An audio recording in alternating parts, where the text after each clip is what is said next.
Hey everyone, this is Mike and welcome to my walkthrough for E12 Savage Part 2, the Oracle of Darkness. Now very quickly before I get into the video, all of the strategies that you are going to be seeing here were mostly derived from the thoughts per second world first clear video, so we didn't actually figure out most of the mechanics. We just looked at some clear videos, some Twitch streams here or there, and took our strategies from there. And I also want to give a big thank you to Saka, the caster of our static, for providing me with his point of view for some of the mechanics as well, so that I can better explain those mechanics to you as well, because for a lot of things, you're gonna be separated in groups, tanks, healers, DPS, that kind of stuff, and I can't show all of that with just my tank perspective. So with that being said, let's get into the video. So first of all, what we're gonna do is we're gonna pull her towards the edge. Don't necessarily have to do this will just make it so that my paladin has an easier time keeping uptime on one of the next mechanics. Now the first real mechanic that she's going to do is Hell's Judgment. This will put everyone at 1 HP. If you decide to shield before you pull, the shields will stay. So as you can see, everybody still has their shields over here, even though they are at 1 HP. So you can do shields pre-pull, do like a spread adlo, nocturnal shields, whatever you want to do. Those will stay on you, so you don't have to do that. But after this, there is going to be the actual raid-wide AoE called Shockwave Pulsar, so you do need mitigation for this, and of course, people also need to get healed for this mechanic as well. You're going to be seeing this AoE come back quite often for the rest of this fight as well. Immediately following this, there is going to be a spell in waiting if you've done E2 Savage, Voidwalker. Some of the mechanics that are going to be happening here are going to be very familiar. So first off, Dark Water 3 will be targeting 2 of your healers, or well, both of your healers, and it will place this little marker on top of their head. Then we have another spell in waiting, and this one is going to be Dark Eruption, which is going to be spread markers. Now basically, if you don't know how spell in waiting works, it will place a debuff on you that has a certain timer on it, and once the timer runs out, that is when the debuff will actually resolve. This will also become very important for the rest of the fight, because there's going to be a lot of time stuff introduced into this one. So when the Dark Eruption is about to go out, as you can see, the stacks on top of your healers, let me just rewind real quick, is going to be counting down. So as you can see, 3, 2, 1, and then the stacks go out. And then as you can see, the Dark Eruption is now also on top of everyone, and you can see here on my buff bar, in 12 seconds, Dark Eruption is going to be resolving. Before that though, we have Darkest Dance. This is a tank buster that will target the furthest player away from the boss, so to handle this, we all stack up kind of like inside of the back of the hitbox of the boss. My paladin is going to go max melee, so that he's going to be the target for this. This applies a physical vulnerability up, but that is not going to be relevant until she does it a second time later in the fight. And then she's also going to knock everyone back with Darkest Dance as well, so do make sure that you don't get knocked off the arena over here. And then about 3 seconds after the knockback, these spread markers for Dark Eruption go out as well. Following this, we have another raid-wide AoE, so put some mitigation on this one, make sure everyone is healed from just taking their spread damage. Then we're going to move the boss to the middle, and then we go into basic Relativity. This is going to be both a raid-wide AoE damaging attack that will deal more damage depending on how many people are dead. So this will do damage spreading across everyone, not just a specific amount of damage. We do want to have all of your people alive for this.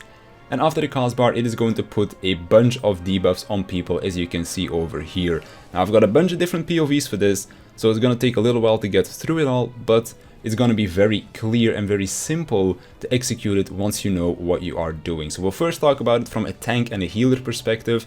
Tanks and healers can only get a water stack, which is what you saw at the beginning of the fight as well, Dark Water, or you can get a Shriek, which is basically look away from that player.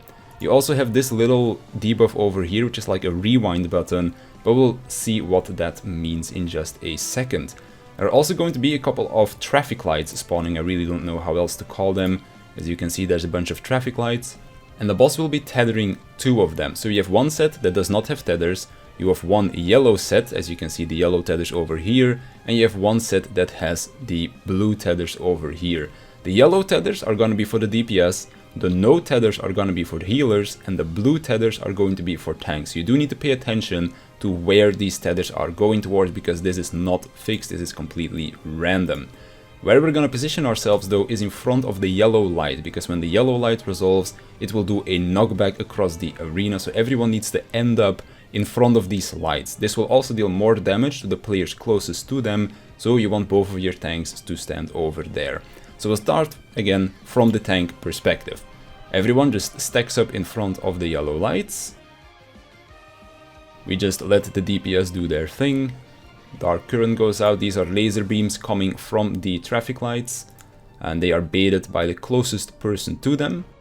Second, traffic lights go out, which are baited by our healers, and around the time that these traffic lights go out, the tanks should also move to the back to make sure that they are the furthest player away, as your rewind button is going to be expiring here as well.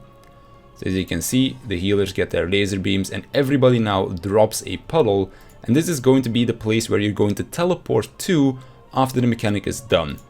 Right after these go off, there's also going to be a big AoE coming from the yellow light, so move away from that.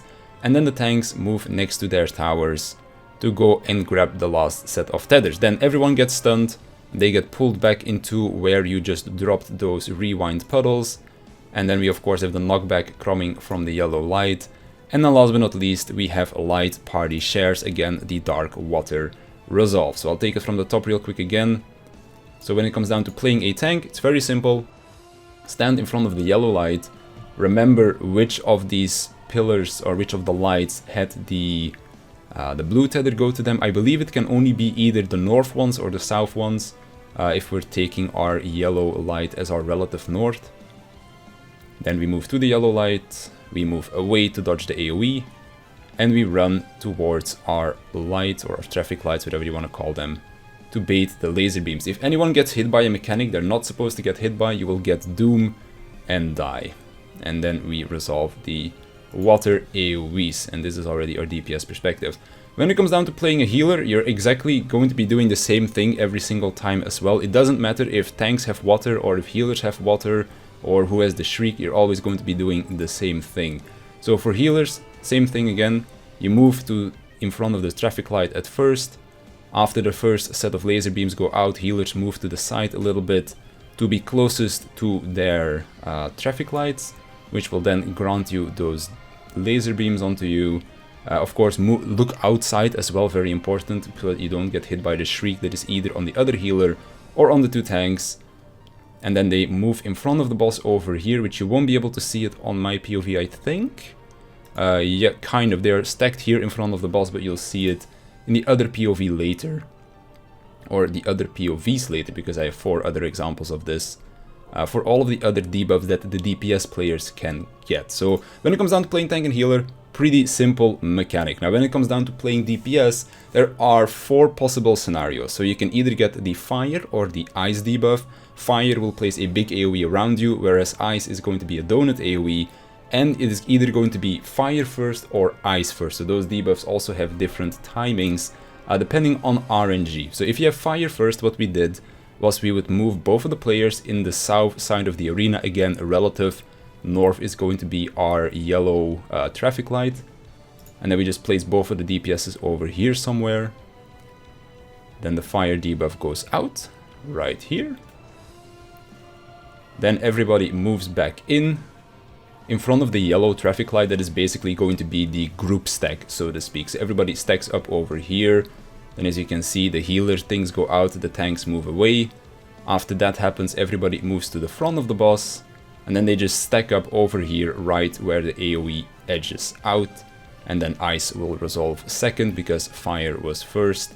And then of course we have the 2 light party stacks here at the end. Now, if fire was second, you're going to be doing almost exactly the same. The only thing that's different is when you run away from the group. So starting with fire second, you just go towards the group stack. So you just stay over here. The ice debuff always baits the tethers. But you'll see that in just a second as well when I go over the ice debuffs. So healers and tanks do their thing. We move to the front of the boss, but instead of staying stacked here in front, you're now going to be moving away a little bit further. Now, if the southmost traffic lights are for the tanks, make sure that the tanks have the ability to get closest to it. As you can see, here's my paladin popping up, so that you don't accidentally cleave them or clip them with your fire AoE, and that they can of course bait the traffic light as well.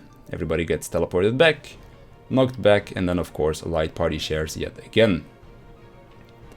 Moving over to ice. Our ice players will be the ones baiting the yellow tether towers as well.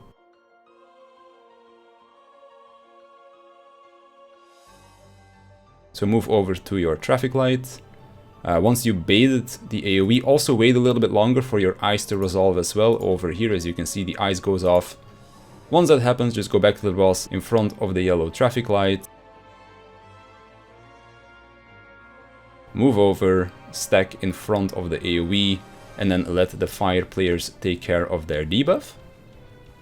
And then, of course, you get teleported back, you get knocked back, you have your light party stacks. And then last but not least, if ice is second, you are again going to be baiting the yellow traffic lights. So move over there.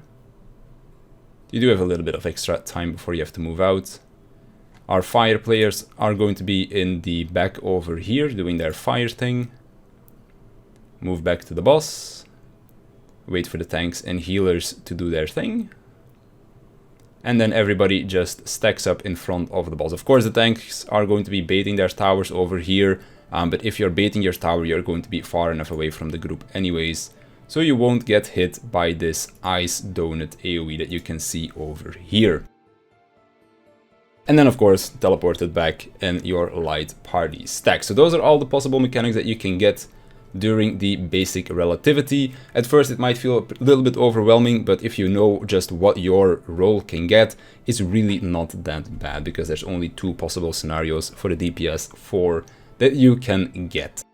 Then right after relativity is done, we have another shockwave pulsar, so put some mitigation on this one. And then we go into the first apocalypse.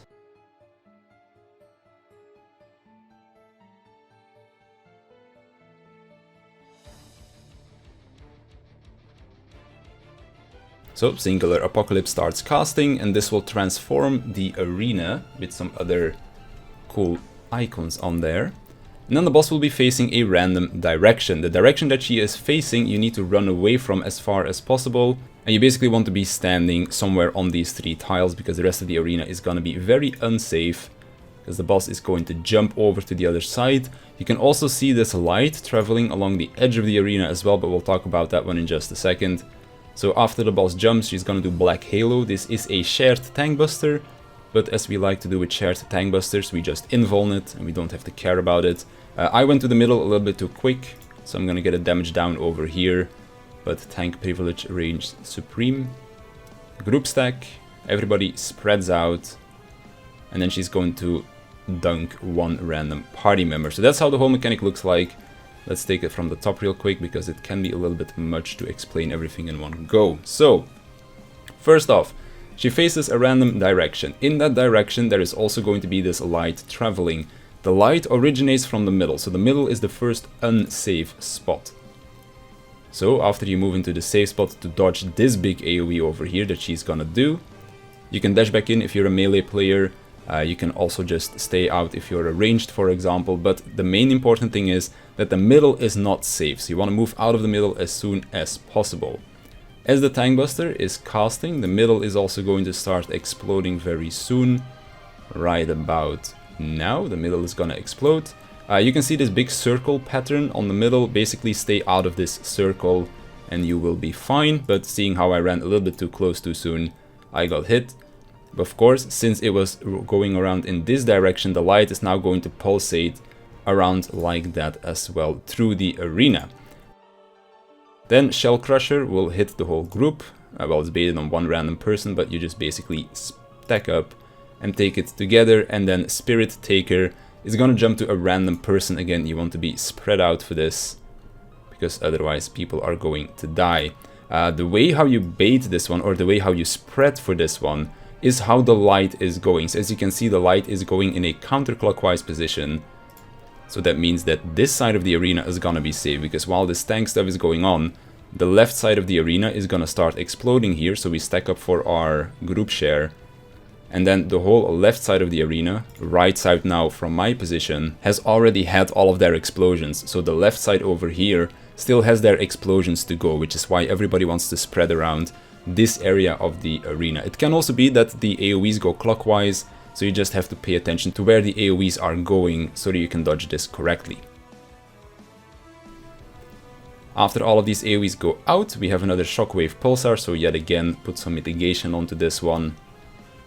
But we'll take it from a ranged perspective real quick as well. So she jumps away, make sure you stay out of the middle. As soon as the middle explodes, you can move in, because we will be having our group share over here. So everybody moves in, and then everybody spreads out on the side of the arena that just had all of their explosions. And then she dunks, and then everybody stacks up for healing if necessary, so that you can put some mitigation on the Shockwave Pulsar and survive that one. After this is over, pull her back to the middle, because we are going to go into intermediate Relativity. Yet again, this is going to do AoE damage shared across now alive players, so try to have everyone alive with this, put some decent amount of mitigation on this as well, because it does hurt quite a bit. And now there are going to be a lot of different debuffs showing on you, but it is actually probably the easiest of the three relativities to do, because there are three possible places where you're gonna run, which is your marker at the edge of the arena, your spread position, which is the same position as your marker, or the middle of the arena. That is literally it. There are three things that are going to be happening at the same time. So we have either our elements, this will be ice or wind. It will always be either ice on healers and tanks and wind on your DPSs, or it is going to be wind on healers and tanks and ice on your DPSs. So if you assign, for example, your tanks and healers to the cardinal positions of the map, and you assign your DPSs to the intercardinals of the map, then you can always keep the same markers for this mechanic. It doesn't matter what mechanics that you get. Second thing that you have, these purple debuffs that you can see are going to be your dark eruptions. These are your spread markers. And then last but not least, we have 4 sets of shrieks, meaning you have to look away from these. We have 3 flare markers, meaning proximity damage around them, and a stack marker. The way how you have to read these mechanics is you have to read them backwards. So the mechanic that goes off last, you need to position for first. So that's very important to think about. So in my case, for example, I had a stack marker, I have a spread marker, and I have ice. So meaning that with the stack I want to be in the middle. This is also where all of our shrieks are gonna be. With our spread marker I want to be on my spread position, and with ice I also want to be in the middle. With wind you want to be on your position on the outside of the map. So first everyone positions themselves in the middle that has the shriek, and then me with the stack over here. One very important thing, if you have the stack, do not position yourself in the middle of these players, because if you're standing in the middle between 4 players that have a look away mechanic, you can't look away from 4 people if you're standing in the middle of them. So basically create kind of like a circle in the middle, like you can see over here, so that everyone can still look outwards of the arena, so that they don't get hit by the shriek. As you can see over here, the rewind mechanic is about to tick down, so 3, 2, 1, it drops. Now everyone is going to position for their next mechanic, which in this case was going to be our dark eruptions, so we spread out to our spread positions. Again, wait for the rewind to lock in, and then the last mechanic was going to be elements, so I have ice, so I go back to the middle, use the middle of the arena, actually not the boss's hitbox. As you can see over here, it's like a little circle in the middle. It's not super clear on this POV, but you'll see it when all of the effects go out. And then of course our DPS players are going to the edges of the arena, to their markers, to spread for the wind mechanic. This goes off, players get teleported back for the eruptions, players get teleported back for their last mechanic, which in this case was the flares on the outside, and then the shrieks in the middle together with the stack that was on me. The stack is pretty big, so you can really spread out nicely so that everyone can look away for the shriek mechanic. I'm going to be taking you through this once again, but this time as a DPS perspective, so that you can see it, what happens when you have different debuffs. So in this case, our red mage over here had the shriek, the stack, and then the wind. So shriek stacks up in the middle. Here you can kind of see it again as well, like this little circle over here. Make sure that you're closest to your marker, because you want to be looking outside of the arena. Then we move to our spread positions, because that was the second mechanic, and then elements was last. In this case our DPS had the wind one, so they go to their markers. Once you go to the last position that you're going to, make sure that you also look to the outside of the arena because that is what you will want to be doing, because that way you will dodge the shrieks. When you drop the shriek return puddle, you can look wherever you want. It's the final position that will lock in your direction as well. So as you can see, our red mage is going to keep looking to that same direction that they were looking at the end, not when the mechanic itself locked in. So after this mechanic resolves, we have another shockwave pulsar, so yet again put some mitigation on this one. And then we go into double Apocalypse. As well, we'll have some different mechanics attached to it. So first of all, the arena is going to change yet again into the same pattern that we saw before. The boss is going to face a random direction and do Cataclysm again. This is the jump with the big AoE. And then of course we also have the Apocalypse AoEs, I guess you could call them, circle around the arena. Now these originated from the middle, and then they can either go north and south, or they can go east and west. This is random, so pay attention to where they are going. And the boss is going to jump. And again, as a melee DPS, you can run in, move into the safe side, move into the middle. Then Somber Dance, this is the tank buster baited on the furthest player away, so my paladin is going to run away here. There's probably a better way to do this with more uptime, but it was prog, we just wanted to get through the fight. So we just played it safe. My paladin is going to run to the side where the AoEs had already happened, so boss is going to jump on him. Then I, as the main tank, running close to now be the closest person to her, as she is gonna jump again and do another tank buster. We did try to see whether or not it's possible to just Hello Ground both of the hits, because as you can see, my paladin used Hello Ground to him being first the furthest person away and then the closest person, but it would still jump to a random person after he got hit. So I don't think it's possible to have this tank buster baited on the same person. We tried it twice, it failed twice. Of course, feel free to try it out, because we might have just messed up the execution, but it didn't really work out for us.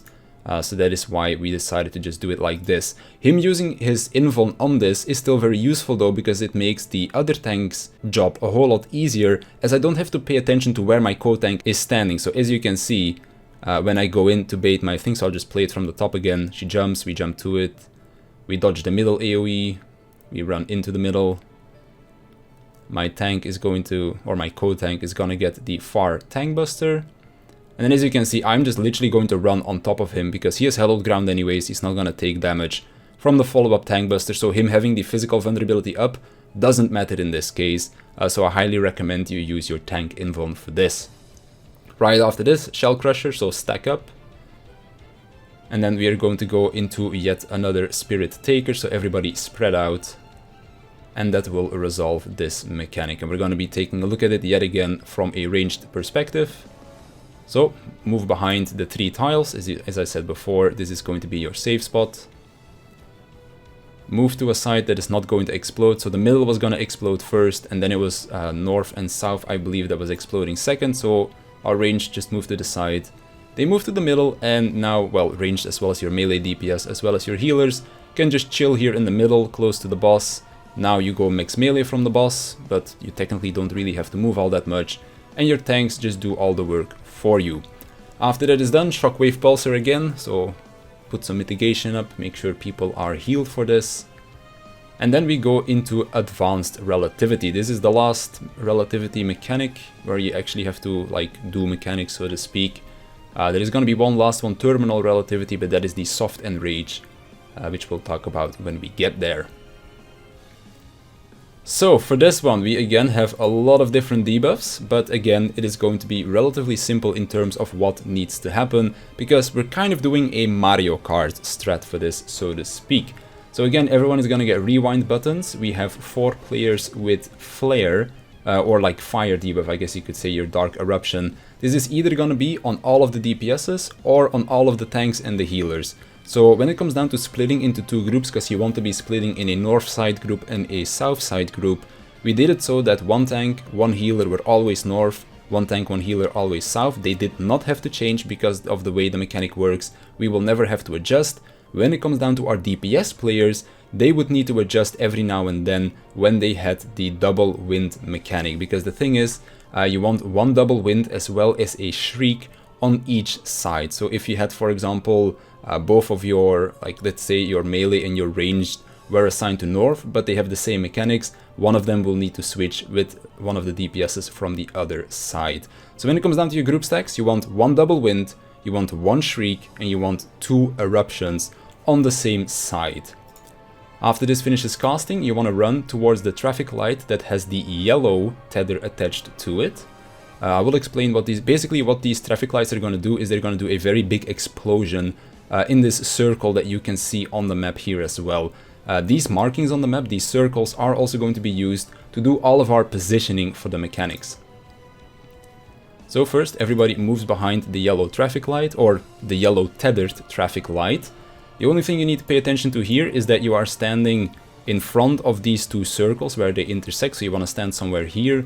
The player that has double wind, which in this case is going to be our bard, needs to be standing closest to the edge. Doesn't matter if they're on the edge, it doesn't matter if they are a little bit closer, it doesn't matter if the party is a little bit closer. The only thing that matters is that the double wind is closest to the wall and that the other players are standing in front of these two lines that you can see on the arena over here.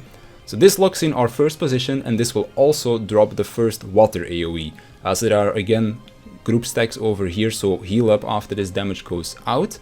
Once this is done, we're gonna have our Shriek player move to the right side, which will be over here, and drop their second rewind, and then they will move again to over here to drop their third rewind. When it comes down to all of the other players, they are gonna start moving to the left and do something similar. So we move to the left if you do not have the Shriek. We drop our second rewind over here. This one goes out. If you have the double wind, you stand over here and drop your third rewind over there. If you have the fire marker or the dark eruption, you want to stand on the intersection of where these two circles intersect. You don't want to look at the markers for this, by the way. This is all done from the markings of the map. And then the healer in our case was going to stand here. If we had it for the DPS, we had it so that our melees are standing on the edge of the arena and our ranged would stand in the middle. But again, if you have, for example, double melee on one side, just have a priority system for that. And this is gonna resolve the mechanics. So after we basically stand here, oh, also very important, look to the outside of the arena so that you don't get hit by the Shriek. But then everyone's just gonna teleport back. As you can see, the traffic lights are gonna do all of their explosions through the middle. The wind debuff will explode and push us to the other side of the arena. And then we now have 4 and 4 on both sides of the arena to take the final water stack that goes off over here. We walk in for this one, so that of course once the boss becomes targetable, all of our melees can start hitting it again. So for this time we're going to look at from the other perspective. For example, our red mage had the double wind debuff, so they go to their assigned side behind the yellow tethered traffic light. They stand furthest away from the group. They drop their first rewind, move to the left, drop your second rewind, move to the left again, drop your third rewind. If you're the Shriek, you're gonna do exactly the same thing, but then on the other side of the arena, moving to the right. So instead of going left once, left twice, you go right once, right twice, and that will resolve your final position. Again, look to the outside once you are done with your final placement. And then you push all the players to the other side, and then the players from the other side will come to you to share the final water stacks. After this, another shockwave pulsar, so yet again put some mitigation onto this one.